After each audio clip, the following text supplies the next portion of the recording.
So our next presenter, very pleased to introduce Ed Shaffer.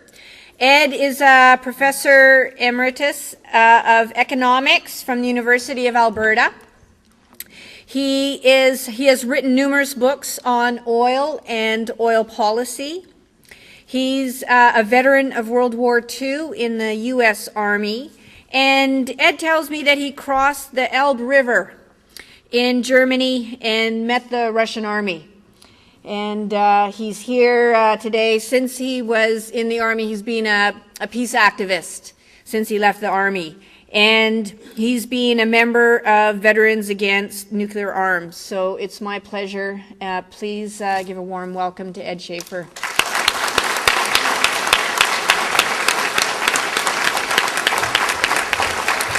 Thank you. Okay, well, what I have to say here is deliberately short. I wrote a long paper called Oil, Blood, Money, and Empire. And it's this. We live in a society based on the profit motive. In such a society, profits have a higher value than human life. Officially, murder is considered a crime. Those committing it are arrested, and depending on the laws of their country, may be executed for committing it. While there are many motives for murder, one of the most common is the pursuit of money. The methods range from individual acts like holdups to armed conflict among organized gangs seeking to gain a monopoly in the lucrative illegal trade like drugs. The methods of these gangs bear a striking resemblance to those of another group, which are called governments. The difference between the two groups is while the former openly admit that they are motivated by the desire to increase their wealth, the latter vehemently deny that they are motivated by such desires. They claim that they are fighting for God, king, country, or the desire to make the world safe for democracy. Needless to say, those who control these societies profit handsomely from the wars in which soldiers and civilians die for these supposedly noble ends. This process is occurring in the world today. The United States and Great Britain, whose oil companies had concessions in Iraq, which were nationalized, invaded a country on the grounds that it harbored weapons of mass destruction, and therefore posed a threat to its neighbors. The accusation was presumably based on faulty U.S. intelligence reports. The government accepted these reports and deliberately ignored the conclusion of a UN commission headed by a U.S. Marine major, who is also a Republican, Scott Ritter, and he wrote that Iraq had few such weapons.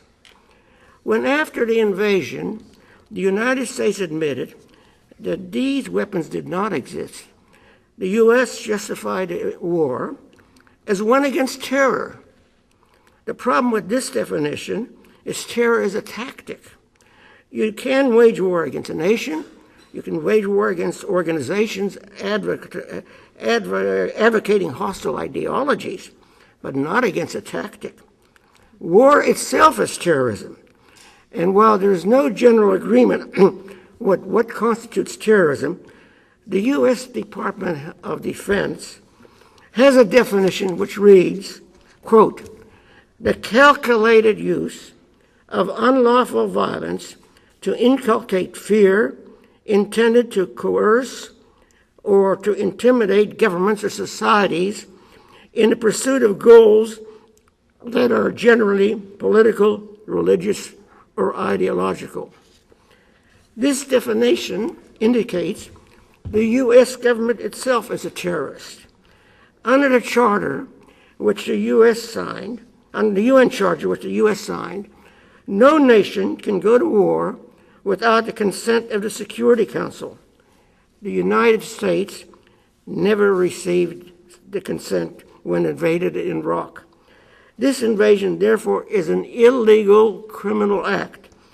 Canada recognized this illegality by refusing to participate in this war.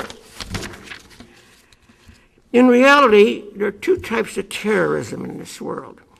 One is the type that is emphasized in the media, like the suicide bombings in public places. I refer to it as low-tech terrorism.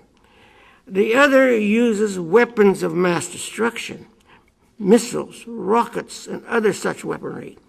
I call this high-tech terrorism. The present conflict in Iraq is really a war between, you could say, the high-tech and low-tech terrorists. Needless to say, the high-tech terrorists killed far more innocent civilians and have wreaked far more havoc than the low-tech ones. This raises the questions about the roots of terrorism. Why does it exist? A probable answer lies in the world's economic structure. According to a 2004 report by the International Monetary Fund, the G7 countries, the richest ones in the world, that's US, Germany, France, Italy, Japan, UK, and Canada, contain approximately 1/10 of the world's population, but received almost 2/3 of its income. Per capita income in the G7 countries was $36,300 compared to $2,600 in the rest of the world. Such wide disparities have generated demand for a change in the world's distribution of income. These demands pose problems for the wealthy countries. The economic jungle in which we live, euphemistically called the marketplace, requires private companies to expand or die. The result of this process is a rise of income inequality, both within the rich countries and between the countries and these countries and the rest of the world. This inequality has become a breeding ground for those who want to eliminate it, either by peaceful or other means.